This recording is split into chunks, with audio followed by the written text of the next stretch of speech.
সমাজে এই যে ইফটিজিং হয়, আপনার বোনের বয়সী একটা মেয়েকে কিছু বখাটে টিটকারি করে, এই বলে সেই বলে, নোংরা কথা বলে, রাস্তায় দেখেও আপনি পাশ দিয়ে না দেখার মতো চলে যান কেন? আপনি দাঁড়ান না কেন? আপনি দাঁড়ালেই তো থেমে যাবে, কারণ সত্যের যে শক্তি তার সামনে মিথ্যা মুখ থুবড়ে পড়ে।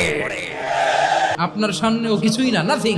আপনি দাঁড়ান, ওকে প্রশ্ন করেন যে আমার বোনকে তুমি ডিস্টার্ব করো কেন? আপনাকে দেখে আরো 5 জন দাঁড়াবে, 5 জনকে দেখে আরো 10 জন দাঁড়াবে।